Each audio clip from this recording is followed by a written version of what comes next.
and welcome to our recap of Converge 2021. So it's been an action-packed few days. There were 4 days of Converge, a lot of content, too much too few in the limited time we have. So I'm here with my colleague and friend Ryan. So Ryan, what did you find interesting in Converge? What were your topics? What was interesting to see? How did it feel, the event? That's a great question, and thank you for. Yeah, exactly. It's interesting. I have to say I'm really impressed by how it's organized. If you also compare it to last year, you can really see Citrix have invested in also the portal, and it really listened to the feedback based on the previous edition. And actually, Pat Patterson also explained that what they did with the feedback, and it's really showing it in this year's event. So, like you mentioned, there's a lot of content, too much at least for my to fit my schedule, unfortunately. So, but luckily, the sessions are still watchable on demand, and I think it's a great event. What I find what I find very good was that the portal that they had, the interaction you could have with the attendees. You could meetings, you could set up meetings, you could talk during the sessions. There was a live chat in the session, and if you look at what we did the previous Converge, the conversation was more in Slack and it was more different places. So yeah, they really listened to the feedback we all gave, and also the length of the event. The last time it was 2 weeks. Had also said in his kickoff 2 weeks was too long for him, and I can imagine that, being on call for 2 weeks, hosting, fixing an event with everything that's running in the background. That must be one hell of a job. So 4 days, I can imagine, is long enough.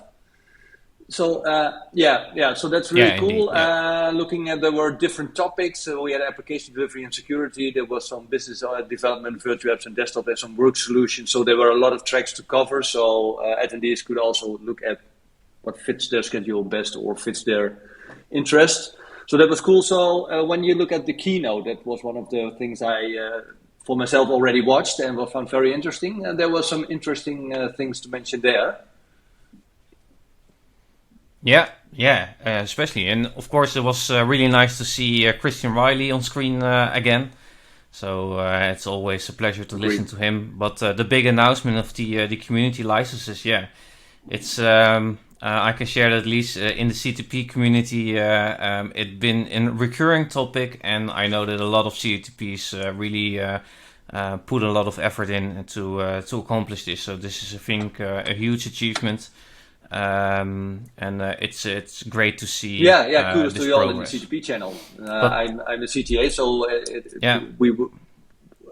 I myself wasn't involved, but it's cool to see that. And one of your CTP colleagues was on the keynote and explained a lot about it. So it's been a long run, according to Pat. They started in February with this, but finally we have something that we can pilot. And so for everyone that's watching, the pilot is a public pilot, so you can everyone can apply for it. It's not only for the CTP or the CTA or whatever, or Citrix owned personnel. We'll share a link somewhere on the YouTube, left, right, up, down, link in the description below. Click like and subscribe. But so everyone can apply, and it's really cool. So the idea behind the community license is you can there's a certain amount of money you need to pay, but then you get a lot of licenses for free, including the CFAT Premium, if I'm not mistaken. Premium, premium edition. So that's cool. You get all the bells and whistles. Cool. Indeed. But I'm actually quite curious because you also are a speaker on Converge. So how was the best session of Citrix awesome. Converge? It's the only thing I can say. It was a life-changing event. No, looking back at during the pandemic, we did everything remote, and the world is opening up a bit now. So in a few weeks back, I did a session at the Dutch Citrix user group, the local CRGC in the Netherlands, and that was with an audience, and that was so cool. It was so cool to stand in front of an audience and get the feedback and the interaction from the audience. And one of the things that I found difficult in recording my session for Converge is, okay, you get a time slot. If it has to be 25 minutes, that's the time cap we got. I didn't achieve it. But hey, you tried.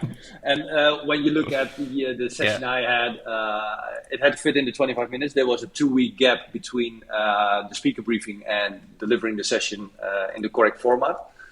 So that also gave some stress on my end, getting the slide deck ready, practicing my talk and all the takes, and getting the material.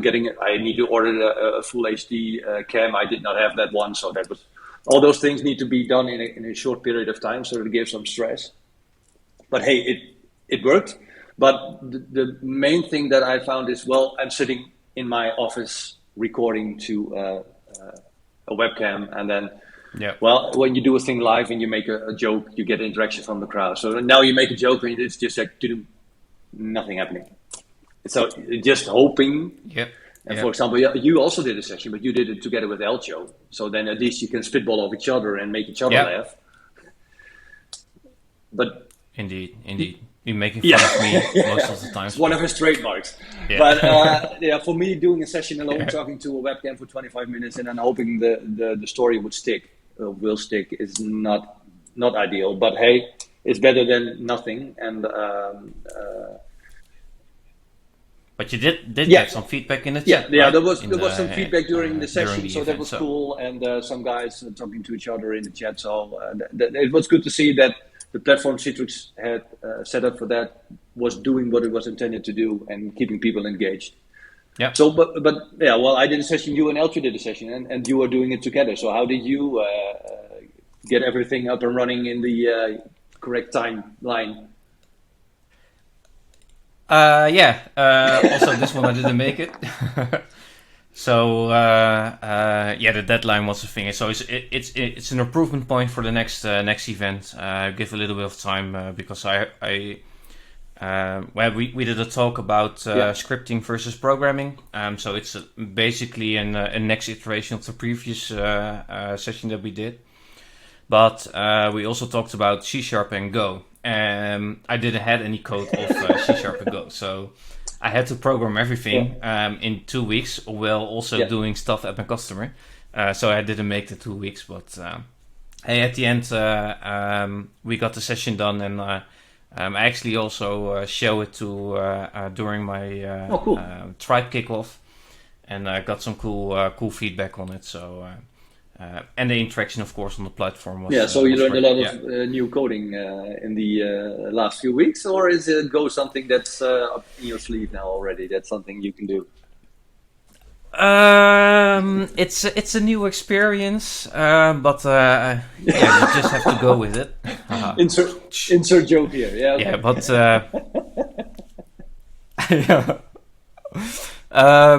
no, but it's I think the best source is Stack Overflow, of course, and copy pasting. But what I saw your session, and what I found cool is you just did 4 ways of doing the same in different code just to show the differences. Exactly. And it was really cool to see that. The PowerShell is this much, and then when you go into the Go, it's really getting big a lot. It didn't fit the window anymore, so we had to break it down. But it was cool to see a cool session. Indeed. That being said, do you have anything else regarding Converge that you want to share with our audience? I really, really hope that that next year we're gonna have an in-person event, because like you also mentioned, I also had another event actually also during the same week of Converge, but it was an in-person event. I really miss seeing and interacting with people in this setup. So time will tell, but hopefully next year and the next Converge will be an in-person, where we can just also drink a beer afterwards, because I really missed drinking the beer together. Sometimes you need an excuse to drink a beer. You're preaching to the choir, but exactly. I think kudos are for Citrix for delivering a platform that at least gives the opportunity to do some networking, albeit remote, but at least gives them, you can reach out to someone and you can interact with them. So they did that. That was really cool. And for everyone, the platform will stay online for a bit, I think, and at least all the sessions will still be watchable.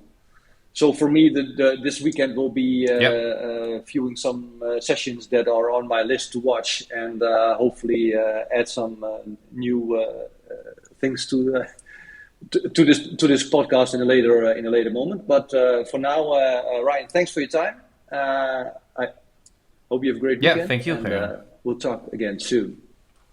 So cool. I'm here with my friend and colleague Chris. Chris is our Chief Hackathon Officer. For this Converge. So, Chris, what can you tell us about the Citrix Hackathon? Yeah, so there again is a Citrix Converge Hackathon, like all the other Converge before it. And this time, I think Citrix has done it really big.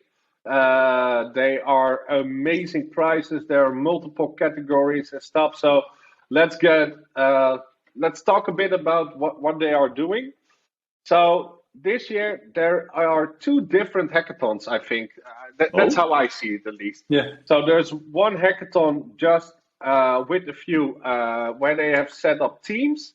So you have a theme on which you are free to create something, do something creative, think of your own solution. And then there is another part of the hackathon. So that's what I mean with two hackathons. And that is really a scripting challenge. So there are set scripting challenges, all with PowerShell, and they all have to do with the remote SDK.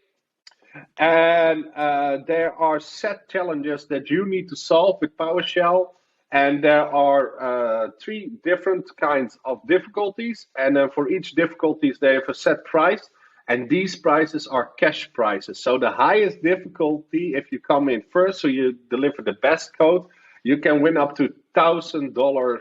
I think it's a gift card. Oh wow! So $1,000 Amazon gift card. So that's amazing, right? So just by solving a PowerShell issue, and I have checked them out, of course, a little bit, and they are pretty doable.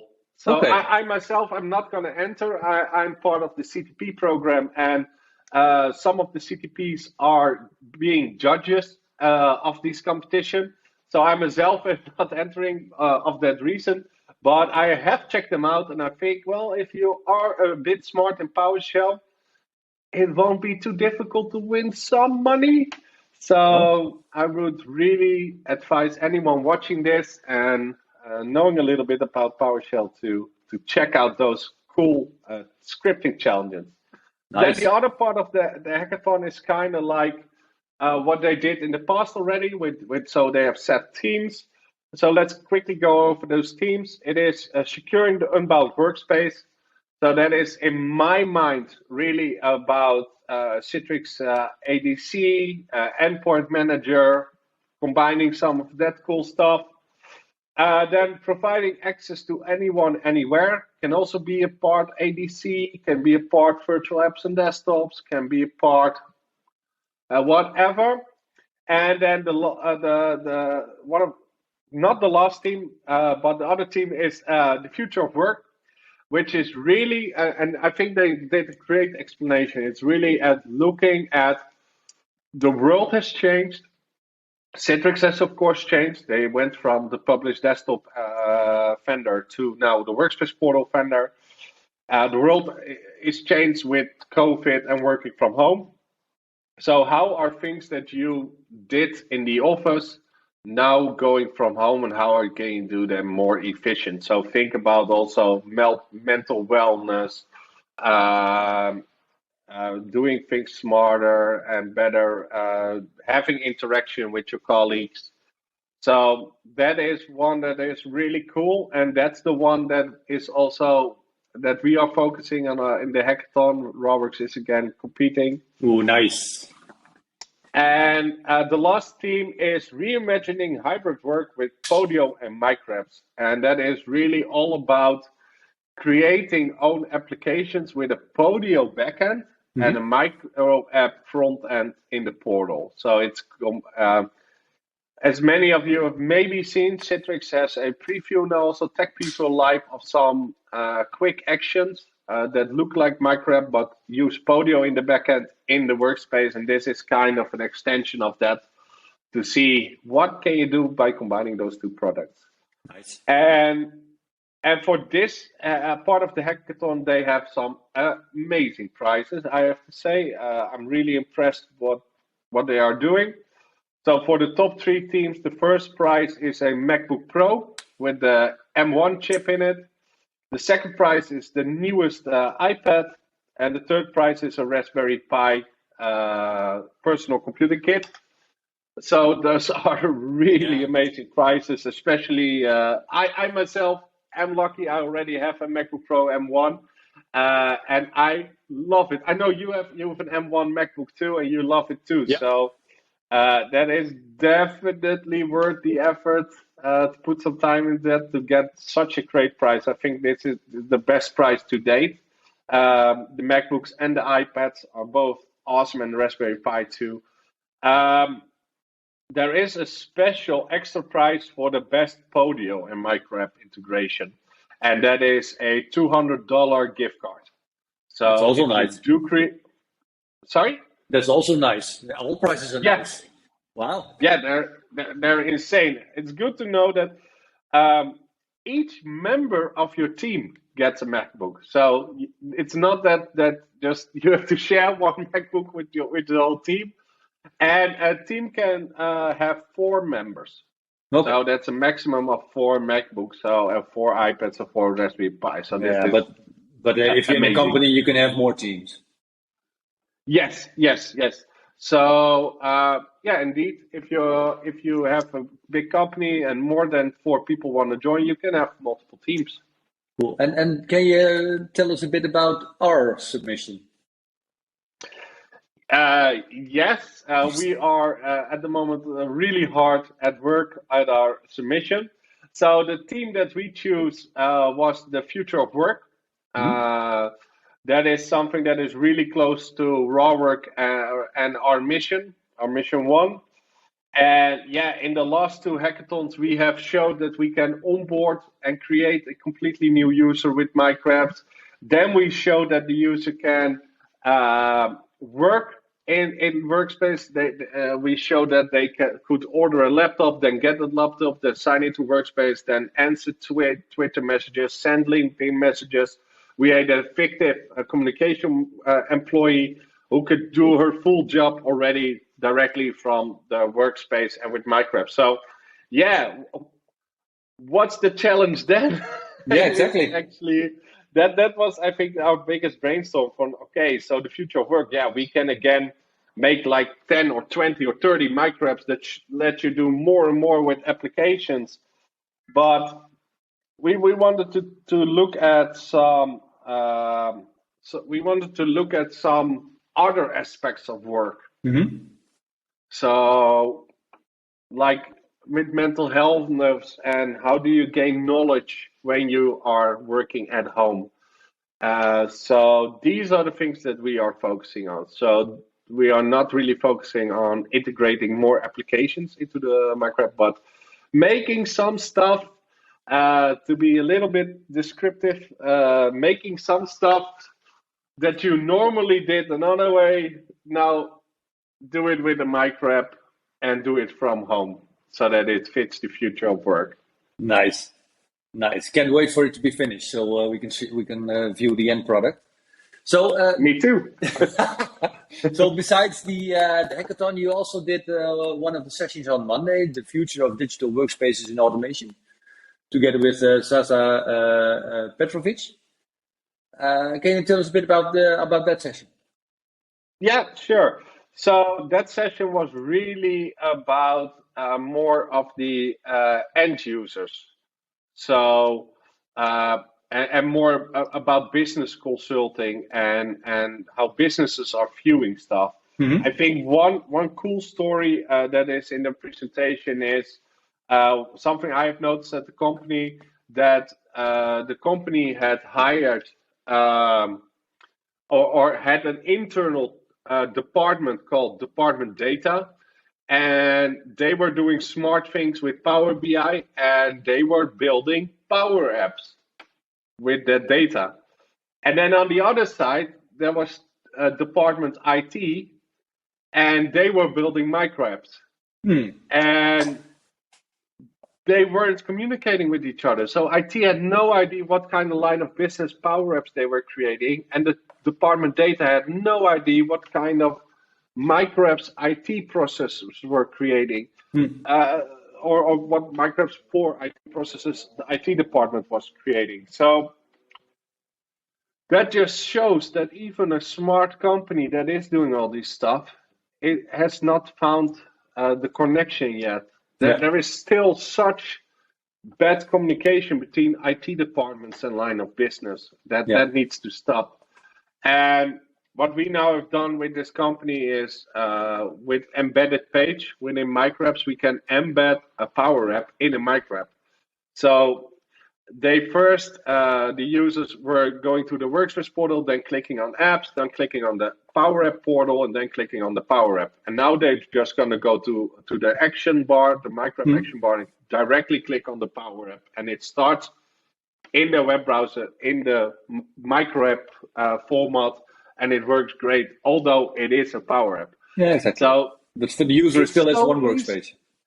Yeah, for the user, it's now better. They don't have a Power App workspace and a micro app workspace. They just have their workspace where everything is. And that was such a small step to embed that. To create an embedded micro app is like 5 minutes work, and it's a better user experience for everyone. And this is something that has to land at our customers. To look, how can we integrate stuff? And even we at RawWorks, we are still with customers a lot of the time busy with automating and creating micro apps around IT processes and not line of business. No. We have some customers that are bridging the gap, so to say, but most of them are still two islands with a boat in between. Yeah, and we can automate all those IT processes, but we can also automate all the line of business processes, and that needs to happen more and more. And luckily, we are starting and talking with that with our customers, but it has to happen more, especially if we look to the workspace in 2025, 2030, everything must be connected, everything must be a lot smarter. And this is the place that we start. So that was our session, was about all those kinds of stuff and showing those gaps. Yeah. So that's something we can highly recommend to view if you haven't already seen it. So, and one small last question about how do you think I had this talk also with Ryan about the portal, the attendee portal, and the recording process of the online event. How did you feel that was going? I must say I do like the Converge portal. I think it's cool that you have the agenda, you can have the questions there, you can view the sponsor booth. Please view our sponsor booth of RawWorks, of course. Only thing I had was they are launching the presentations at set times. Yeah. So they're launching the video. So most presentations you see at Converge are pre-recorded videos, and they're launching those at set times, and then afterwards you can just watch them back. If it's set times, why not do it live? That's the only thing that I'd rather had done my session live. I think that is cooler and more interactive to the questions and stuff. But I also get it. It is a worldwide Congress, and I would not be happy to do my session live at 1 a.m. in the morning or something. That would make for good TV, no. No, so I do get. I think it's mainly because of that. Okay. So I think if it was to be like a European event, we could all just do it live. But it's a world event, so yeah. Okay, cool. So all right. So thanks for your time, Chris, and we hope to speak to you soon. Thank you. Thanks, man. Bye-bye. Bye.